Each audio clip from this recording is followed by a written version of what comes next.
नमस्कार, मैं दीपक सर आप सभी का दीप क्लासेस में तहे दिल से स्वागत करता हूँ। आज से हम लोग स्टार्ट करने जा रहे हैं क्लास 10th के स्टूडेंट के लिए ऑब्जेक्टिव क्वेश्चन मैथमेटिक्स का यानी गणित का। अक्सर बच्चों को देखें कि वह टारगेट का बुक तो सॉल्व करते हैं, ये टारगेट बुक में यदि उनको ऑब्जेक्टिव में किसी तरह का प्रॉब्लम होता है तो उनको सॉल्यूशन नहीं मिल पाता है। तो इस चीज़ को देखते हुए हमने आज से एक नया कोर्स स्टार्ट किया है अपने यूट्यूब चैनल पर दीप क्लासेस पर, जिसमें आपको पूरे एक एक चैप्टर का ऑब्जेक्टिव क्वेश्चन सॉल्यूशन के साथ मिलेगा। हम एक एक क्वेश्चन का डिस्कशन करेंगे, टारगेट में चाहे जितने भी क्वेश्चन हो एक एक क्वेश्चन आपको समझाया जाएगा, जिससे आप जब एग्जाम में जाए तो 50 नंबर्स का जो आपका मैथ में ऑब्जेक्टिव आता है उसको आप लोग आसानी से सॉल्व कर सके। ठीक है ना। तो आज से हम लोग स्टार्ट करते हैं और इस सेशन को आप लोग बिल्कुल अपने ध्यान से और मन लगा कर देखें और इससे आपको पूरा बेनिफिट मिलेगा। तो स्टार्ट करते हैं आज का सेशन। और आज के सेशन में हम लोग वास्तविक संख्या का जितने भी क्वेश्चन है टारगेट में, जितने भी क्वेश्चन है 2022 में जो बच्चे एग्जाम देने वाले हैं 17 फरवरी को जिनका एग्जाम है मैथमेटिक्स का, उनके लिए यह बहुत ज़्यादा बेनिफिट होने वाला है। और वहाँ जब एग्जाम में जाएंगे तो उनको किसी तरह का कोई परेशानी नहीं होगा और आराम से वो 50 आउट ऑफ 50 ऑब्जेक्टिव में आराम से स्कोर कर पाएंगे। तो स्टार्ट करते हैं आज के सेशन को। आपके बोर्ड पर देखिए यहाँ पर फर्स्ट नंबर क्वेश्चन और सेकेंड नंबर क्वेश्चन लगा हुआ है, इसको हम सॉल्व करके आपको समझाते हैं। फर्स्ट नंबर क्वेश्चन है कि सह संख्याओं का मशक होता है, मतलब सह संख्याओं का मशक क्या होता है। तो आप लोग को पता होना चाहिए कि सह संख्या किसे कहते हैं। ऐसी दो संख्या जिसका मौसा एक होता है उसे सह संख्या कहते हैं। यानी कि सह संख्या का परिभाषा में ही इस क्वेश्चन का आंसर छुपा हुआ है, मतलब कि सह संख्या का मौसा एक होता है। तो आप ऑप्शन में देखेंगे तो ऑप्शन ए में है 2 और ऑप्शन बी में क्या है 1, तो इसका करेक्ट आंसर हो जाएगा ऑप्शन बी। ठीक है ना। तो यहाँ से आपको आराम से इसका ऑप्शन भी आप लोग लगा दें और इसका बिल्कुल करेक्ट आंसर। यदि आपको डिफिनीशन यानी परिभाषा नहीं याद है फिर भी आपके लिए एक रास्ता है। सेकेंड मेथड क्या है कि आप दो कोई भी अभाज्य संख्या ले ले। तो अभाज्य संख्या हम ले लेते हैं 2 और 3। अभाज्य संख्या किसे कहते हैं? ऐसी संख्या जो संख्या, सुनिए, अभाज्य संख्या किसे कहते हैं? ऐसी संख्या जो एक और अपने आप से विभाजित हो उसे अभाज्य संख्या कहते हैं। तो कोई दो अभाज्य संख्या ले लीजिए, क्योंकि दो अभाज्य संख्या आप लेंगे तो वह सअभाज्य संख्या पक्का होगा। और इसका मौसा निकाल लें तो आप सबको पता है कि 2 3 का जब मौसा निकालेंगे तो इसका मौसा 1 आएगा, इसलिए इसका बी आंसर करेक्ट है। चलिए आते हैं दूसरे क्वेश्चन की तरफ। दूसरा क्वेश्चन क्या है कि यदि दो संख्याओं का गुणनफल 2166 है, मतलब दो संख्या है उसको जब आप लोग गुना करोगे तो 2166 आता है। ठीक है ना। उसके बाद एवं उनका मौसा 19 है, मौसा दिया हुआ है तो उनका लसा होगा। तो एक आप लोग फॉर्मूला पढ़े होंगे, फॉर्मूला क्या है आपका कि मौसा गुने लसा, मौसा गुने लसा बराबर पहली संख्या गुने दूसरी संख्या, पहली संख्या गुने दूसरी संख्या। ठीक है ना। तो यहाँ पे देखिए मौसा गुने रसठ और आपके क्वेश्चन में मौसा दिया हुआ है 19, तो मौसा के जगह पे 19 रखते और लसा आपसे पूछा जा रहा है तो लसा का मान आपको पता नहीं है।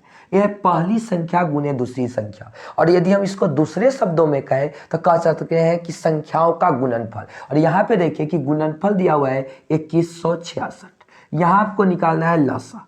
तो लसा निकालेंगे तो 2166 को हम लोग 19 से भाग देंगे और 19 से जब इसको भाग देंगे तो 19 से कट के कितना बढ़ेगा, 19 के एक बार में 19 बार लगेगा। तो यहाँ पर रहेगा 2 6 26, 19 से कम 19, तो 26 में से 19 गया तो 7, 7 6 कितना हो जाएगा, 19 चौका 76, माने 114। और 114 इसका सी नंबर ऑप्शन है, इसलिए इसका करेक्ट आंसर होगा सी।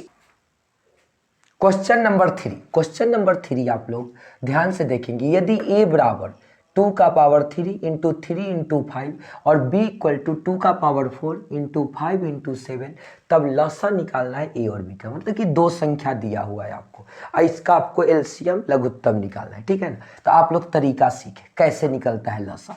तो दो संख्या है, इसका लसा निकालना है। लसा किसका निकालना है? ए और बी का, मतलब एलसीएम निकालना है। तो आप एलसीएम में क्या करेंगे, देखिए हम सिर्फ क्वेश्चन नहीं करवा रहे हैं, आप लोगों को कॉन्सेप्ट भी सिखाने का कोशिश कर रहे हैं। तो यहाँ पे देखिए 2 आया है, इस पूरे में देखिए जब एलसीएम निकालिए तो आप देखिए कि ए और बी में कौन कौन सा संख्या आया है। तो 2 आया है, आप 2 लिख लेंगे उसके बाद कौन आया है, देखिए 3 आया है, आप 3 लिख लेंगे। उसके बाद कौन आया है, 5 आया है, आप 5 लिख लेंगे। 7 आया है, आप 7 लिख लेंगे। कहने का क्या मतलब है, दोनों में आया है ये जरूरी नहीं है, पूरे में देखिए कि कौन कौन सा आया है। ये जरूरी नहीं है कि इसमें 3 आया और इसमें 3 आया है तभी 3 लेंगे। एलसीएम में आप पूरे में देखिए, दोनों में मतलब ए संख्या और बी संख्या में कौन कौन संख्या आया है। 2 आया है, ठीक है। 3 आया है, ठीक है। 5 आया है, ठीक है। 7 आया है, ठीक है। अब सबका क्या करे, अधिकतम घात लिख दे। जैसे 2 यहाँ पे 3 बार आया है, 2 का घात 3 है और 2 का घात 4 है, तो आप लिखेंगे 2 का घात 4। अब 3 इसमें एक बार आया है, इसमें नहीं आया, तो कोई बात नहीं है, 3 का पावर 1, 1 तो लिखते नहीं हम लोग पावर। 5 आया है तो 5 एक बार आया है और इसमें भी एक बार आया है, तो दोनों में एक एक बार आया है, तो इसका अधिकतम घात 1 ही होगा। और इसमें सिर्फ 7 आया है, इसमें 7 नहीं आया, तो हम 7 ले लेंगे। अब इसको आप लोग क्या कर दे, कैलकुलेशन कर दे, तो 2 दूना 4 दूना 8 दूना 16 और गुने 3 गुने 5 गुने 7, ठीक है ना। यहाँ से देखिए 16 बचे तो यहाँ कहेंगे सर 80, ये दोनों को हम गुना कर दिए। और 7 बचे 35, यहाँ से गुना कर दीजिए। 8 बचे 40 का 0 4 और 8 3 24 और 4 28 और 1 0 आ जाएगा, तो कितना आ गया 2800। 2800 आप लोग गौर से देखें तो यहाँ पर कोई भी ऑप्शन नहीं है, इसका मतलब कहीं ना कहीं मल्टीप्लाई गलत हुआ होगा। तो यहाँ से देखिए 16 3 5 7, 16 पचे 80 और 7 से, अच्छा यहाँ पे गलती हुआ, देखिए यहाँ पे 16 पचे 80 और 7 3 21 होगा, ठीक है ना, कोई बात नहीं, 21 हो जाएगा। तो यहाँ से देखिए 8 1 जा 8 और 8 2 जा 16, तो 1680 यानी कि 1680 इसका करेक्ट आंसर है कौन सा, ऑप्शन डी, ठीक है ना, कोई बात नहीं।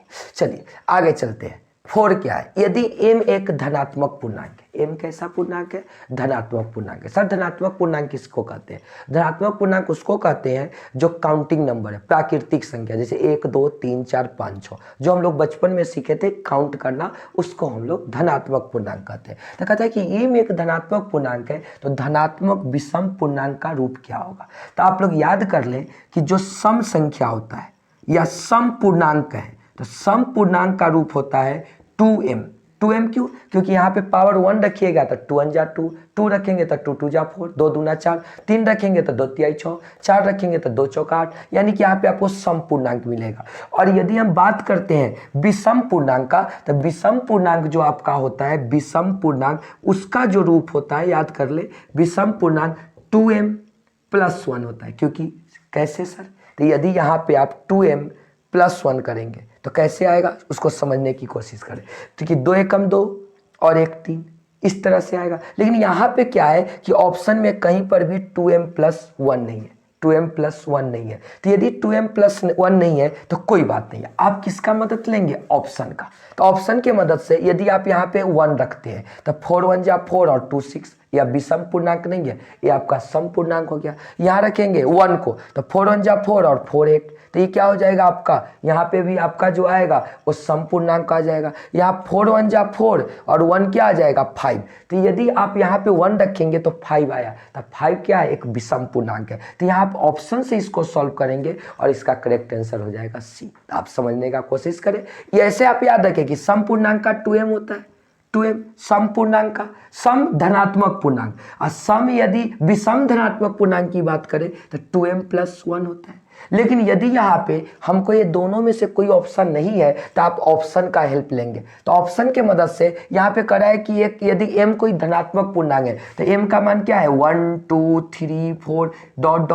तो आप m का वैल्यू या तो 1 रख लीजिए या 2 रखिए या 3 रखिए, कोई भी एक वैल्यू सब में रख के देख लीजिए। जिस वैल्यू से आपको विषम पूर्णांक मिल जाए वही आपका करेक्ट आंसर होगा। इसका C correct answer. Next question देखेंगे आप। यहाँ पे 5 6 और 7 हमने लिख दिया है। 5 6 7 को आप लोग समझेंगे। यहाँ निम्नलिखित में कौन सी अभाज्य संख्या है। अभाज्य संख्या का परिभाषा आपको पता होना चाहिए कि ऐसी संख्या जो केवल एक और अपने आप से विभाजित हो, यानी पूरा भाग लग जाए, उसे हम लोग क्या कहते हैं कि अभाज्य संख्या कहते हैं। तो देखिए 27 में 1 से भाग लगेगा, 3 से भाग लगेगा, 9 से भाग लगेगा, 27 से भाग लगेगा। तो यहाँ एक और अपने आप के अलावा किसी से नहीं लगना चाहिए, तो यहाँ पे 3 9 आ गया, तो ये अपना ऑप्शन नहीं होगा। अब आ जाइए 35 में 1 से लगेगा, 5 से लगेगा, 7 से लगेगा और 35 से लगेगा, तो 35 भी आपका सही आंसर नहीं होगा। 13 का बात करें 1 और 13, तो आभास संख्या के परिभाषा यहाँ पे बिल्कुल राइट यानी कि सही बैठता है, यानी कि एक और अपने आप, माने 1 और 13 का अपने आप मतलब 13, तो इसका करेक्ट आंसर कौन हो जाएगा? सी जो है करेक्ट आंसर है। चलिए, निम्नलिखित में कौन सा अपरिमेय संख्या है? अपरिमेय संख्या यहाँ पे देखिए सब दिया हुआ है अंडर रूट, तो अंडर रूट में है, और यदि इसका पूर्ण वर्गमूल ज्ञात हो जाए, माने कि जब वर्गमूल निकाले तो कोई पूर्ण संख्या आ जाए तो हम लोग कहेंगे कि परिमेय है। यदि पूर्ण संख्या नहीं आएगा मतलब डेसिमल में आए तो हम लोग बोलेंगे कि यह अपरिमेय है। तो यहाँ देखिए 17 का जब आप लोग वर्गमूल निकालेंगे तो 17 का वर्गमूल जो होगा पूर्ण संख्या में नहीं आएगा, यानी कि 4 पॉइंट समथिंग आएगा, दशमलव में आएगा, तो यही अपरिमेय संख्या। देखिए 100 का 10 होता है तो परिमेय हो जाएगा, 4 का यहाँ पे 2 होता है तो परिमेय हो जाएगा, 16 का 4 और 25 का 5 होता है तो यहाँ 4 5 9 हो जाएगा, तो एक परिमेय संख्या हो जाएगा। तो यहाँ पे √17 जो है वो बिल्कुल करेक्ट आंसर है, ठीक है ना। अब आप लोग देखेंगे क्वेश्चन नंबर 7, क्या है क्वेश्चन नंबर 7 कि 144 के अभाज्य गुणनखंड में 2 का घातांक है। ये क्वेश्चन बहुत ही इंपॉर्टेंट है कि 144 के अभाज्य गुणनखंड में 2 का घातांक क्या है। तो आप 144 को एक बार गुणनखंड कीजिए, तो 144 का करेंगे तो 2 से 72, 2 से करेंगे तो 36, 2 से 18, 2 से 9 और 3 3 जा 9, तो 2 का जो है मतलब कि 2 का घातांक कितना है, तो 2 कितने बार आ रहा है? 1 2 3 4 बार, यानी 2 का पावर 4 इंटू 3 का पावर 2, तो 2 का घातांक यहाँ पे 4 है और 3 का घातांक 2 है। तो यदि आपका 2 का घातांक पूछ रहा है तो इसका 4 जो है वो करेक्ट आंसर हो जाएगा, ठीक है ना। तो यहाँ पे देखिए सी इसका करेक्ट आंसर है, ठीक है। चलिए नेक्स्ट क्वेश्चन की ओर। नेक्स्ट क्वेश्चन, क्वेश्चन नंबर यहाँ पे 8, निम्नलिखित में कौन सा परिमेय संख्या, आपको बताना है परिमेय संख्या। देखिए परिमेय संख्या p/q के रूप में होता है, लेकिन क्या होता है एग्जाम में कि उसको वर्गमूल के रूप में दे दिया जाता है, अंडर रूट दे दिया जाता है। तो उसके लिए आप लोग ट्रिक समझे। यदि वर्गमूल पूर्ण संख्या आ जाए, जैसे पूर्ण संख्या का मतलब कि 0 1 2 3 4 5 6 ये सब आ जाए, तो आप कहेंगे क्या कि संख्या परिमेय है। और यदि पूर्ण संख्या न आ जाए तो आप लोग कहिएगा क्या है? अपरिमेय। तो गौर से यहाँ पे देखेंगे क्या 1 है, तो 1 का वर्गमूल तो 1 होगा, 1 होगा, और 144 का क्या होगा? 12, तो इसका आ गया 1/12। तो आप बोलिए जब इसका हम वर्गमूल निकाले 1/12 आया, तो 1 भी आपका पूर्ण संख्या है और 12 भी पूर्ण संख्या है, इसलिए √1/144 ये आपका करेक्ट आंसर है। बाकी किसी का करिए, जैसे √5 इसका वर्गमूल नहीं निकाल सकते, √32 वर्गमूल निकाल सकते हैं, हमारे कहने का दूसरा सेंस है, यानी कि पूर्ण संख्या के रूप में नहीं निकाल सकते। √50/500 यहाँ से 0 0 को कैंसिल भी कर देंगे, फिर भी आपका पूर्ण संख्या के रूप में इसका वर्गमूल ज्ञात नहीं हो सकता है, माने डेसिमल में आएगा, तो इसका एक करेक्ट आंसर है। आगे चलिए, निम्नलिखित में कौन सा आभाज्य संख्या है? आभाज्य संख्या का अभी क्वेश्चन करवाए कि ऐसी संख्या जो एक और अपने आप से विभाजित हो जाए, एक और अपने आप से विभाजित हो जाए, उसको हम लोग क्या कहते हैं कि उसको कहते हैं कि यह आभाज्य संख्या है। तो आप लोग बताएं कि यहाँ पे कौन सा आभाज्य संख्या है? तो 91, 191 के अलावा 13 से हो जाएगा, 213 ये आपका 1 और 213 के अलावा यहाँ पे आपका 3 से हो जाएगा। उसके बाद 41 1 से और 41 से होगा, इसके अलावा किसी से नहीं होगा। 501 ये आपका 501 के अलावा ये भी आपका 3 से हो जाएगा, तो इसका करेक्ट आंसर कौन हो जाएगा? 41 जो है बिल्कुल करेक्ट आंसर है, ठीक है ना। अब आ जाइए 10 नंबर, निम्नलिखित में किसका दशमलव प्रसार अशांत है? तब शांत अशांत के बारे में 1 मिनट आप लोग समझेंगे।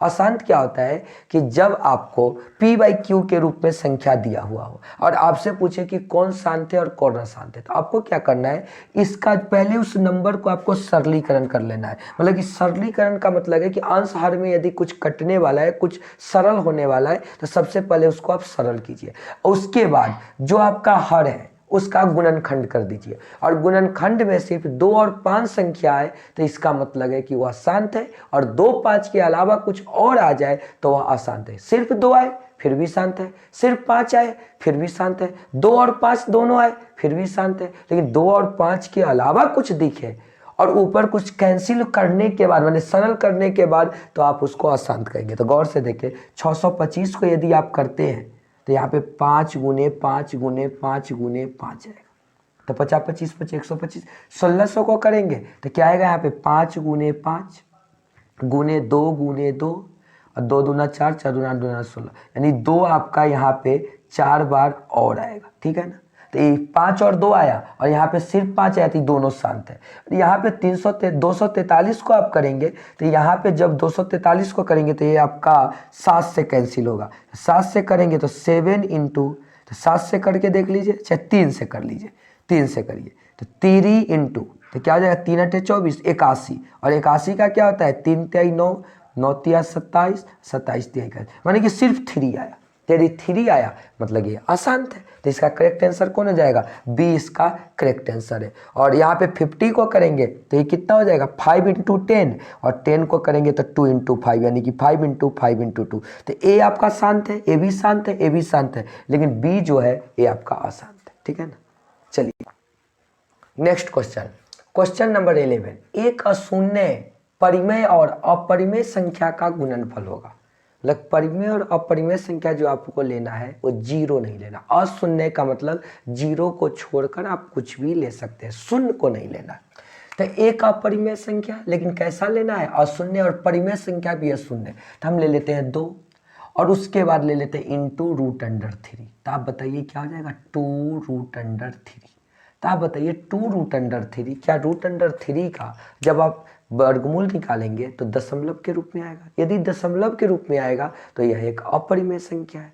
अपरिमेय संख्या है तो आपसे क्या पूछा है कि कैसा संख्या होगा, तो हमेशा अपरिमेय होगा। कैसा होगा, हमेशा अपरिमेय होगा, ठीक है ना, कोई प्रॉब्लम नहीं है। नेक्स्ट क्वेश्चन, 45 तथा 7 का मसा क्या होगा, माने 45 और 60 का HCF क्या होगा, मसा क्या होगा। तो आपको पता होना चाहिए मसा का परिभाषा होता है कि वह बड़ी से बड़ी संख्या जो दी हुई सभी संख्या को पूर्णतः विभाजित कर दे। तो आप यहाँ से देखें कि 45 से यहाँ पे 45 तो भाग पूरा पूरा लग जाएगा, लेकिन 60 में नहीं लगेगा। इसका मतलब ए इसका आंसर नहीं होगा। अब बी का बात करें, बी 3 से 45 डिवाइड हो जाएगा और 3 से 60 भी डिवाइड हो जाएगा, तो यह आंसर हो सकता है। 1 से दोनों में लग जाएगा तो ए भी आंसर हो सकता है, और 15 से भी दोनों में लग जाएगा तो ए भी आंसर हो सकता है। लेकिन हाँ, दोनों में लग रहा है, लेकिन बात क्या है कि वह बड़ी से बड़ी संख्या जो दी हुई दोनों संख्या को पूरा पूरा विभाजित करते, तो ये तीनों में बड़ा कौन है, तो तीनों में सबसे बड़ा तो 15 है। तो इसका करेक्ट आंसर कौन होगा, 15, यानी कि ये दोनों इसका आंसर नहीं होगा, 15 इसका करेक्ट आंसर होगा, 15 इसका सही आंसर होगा। आगे चलिए, π/3 क्या है, आप सभी को पता होगा कि पाई एक अपरिमेय संख्या होता है, लेकिन इसका जो अप्रॉक्स वैल्यू होता है, लगभग मान होता है 22/7, यानी 22/7 वह एक परिमेय संख्या होता है, क्योंकि वह p/q के रूप में होता है। तो यहाँ पे पाई है, तो पाई एक अपरिमेय संख्या है, तो π/3, तो आप पाई को देखेंगे तो अपरिमेय संख्या में किसी परिमेय संख्या से भाग दिया जाए तो वह क्या होता है, एक अपरिमेय संख्या ही होता है। इसलिए इसका आंसर कौन सा हो जाएगा, बी इसका करेक्ट आंसर, ठीक है।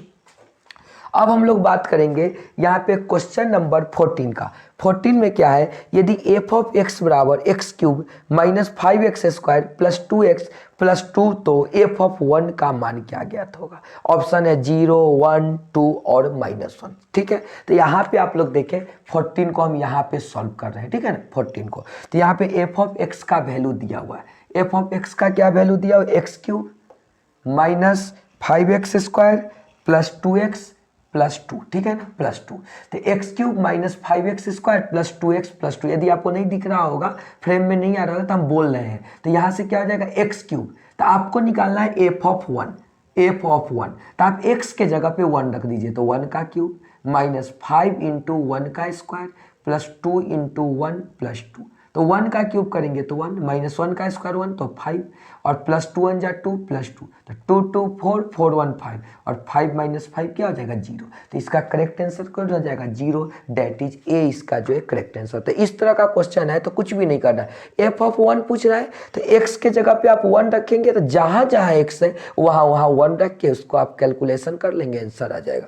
यदि f ऑफ 2 है तो आप लोग 2 कहाँ रख देंगे, x के जगह पर, और इस तरह से क्वेश्चन को सॉल्व कर लेंगे, ठीक है ना। तो चलते हैं क्वेश्चन नंबर 15। क्वेश्चन नंबर 15 क्या है कि 0.7 का जो आपका रेकरिंग है, यानी 0.7 का वर्त, इसका आपका मान क्या होगा। तो आप सभी को पता होना चाहिए, नहीं तो अभी हम समझाते कि देखिए 0.7 पे रेकरिंग।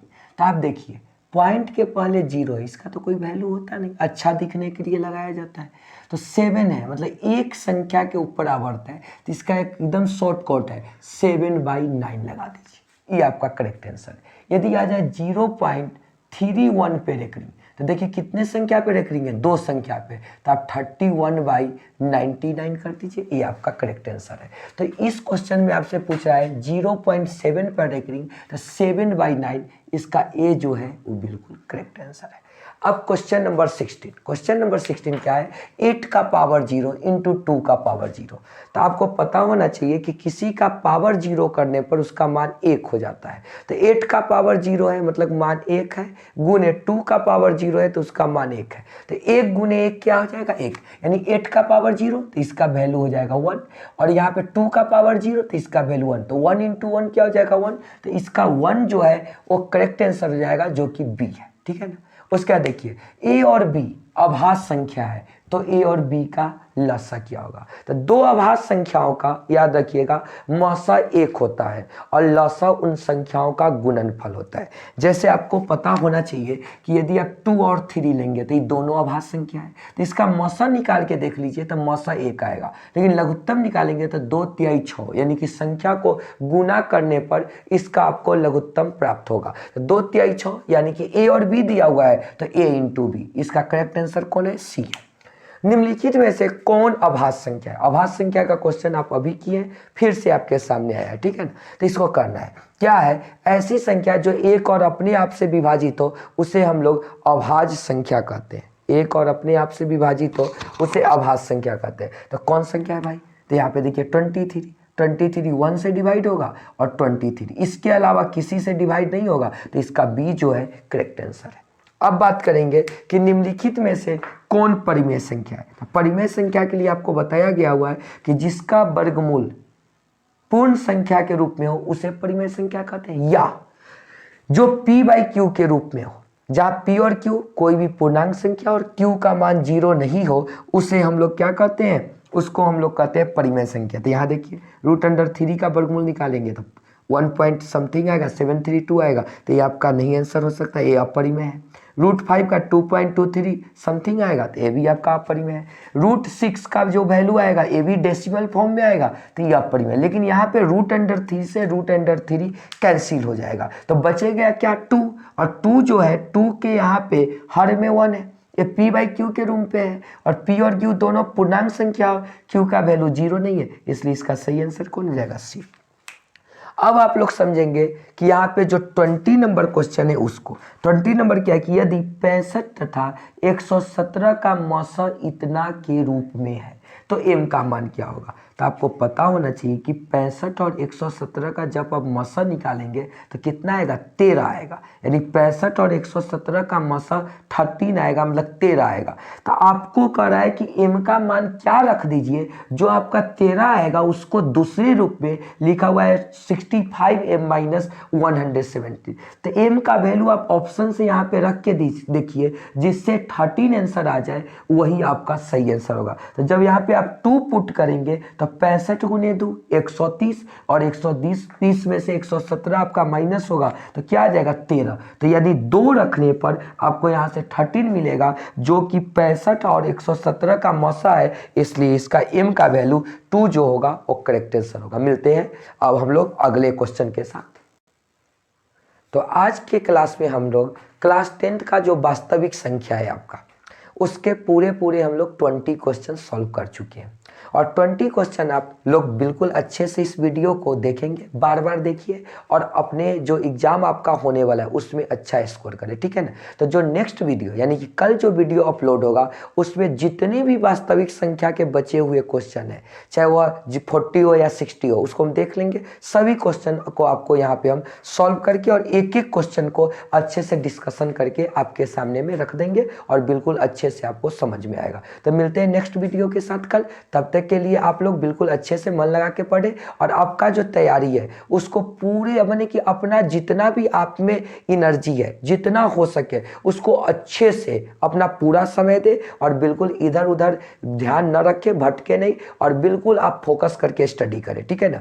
और एग्जाम जो है वो होने का पूरा पूरा संभावना है, क्योंकि एडमिट कार्ड आप लोग का जारी हो चुका है। इसलिए अफवाह में ना पड़े और अपना जो तैयारी है वो बढ़िया से करें। यदि आपको अच्छा लगता है वीडियो, तो वीडियो जो है उसके के लिए क्या करें, लाइक करें और अपने दोस्तों में शेयर करें। शायद आपको पहली बार यूट्यूब पर जो टारगेट ऑब्जेक्टिव है उसका कंप्लीट सॉल्यूशन मिल पाएगा, और कहीं पे होगा और मुझे नहीं पता, लेकिन हम अपने तरफ से आपको पूरा अच्छे से करवाने का कोशिश करेंगे। तो मिलते हैं अगले वीडियो में। Bye bye, take care. तब तक के लिए आप लोग बिल्कुल खुश रहें और पढ़ते रहें।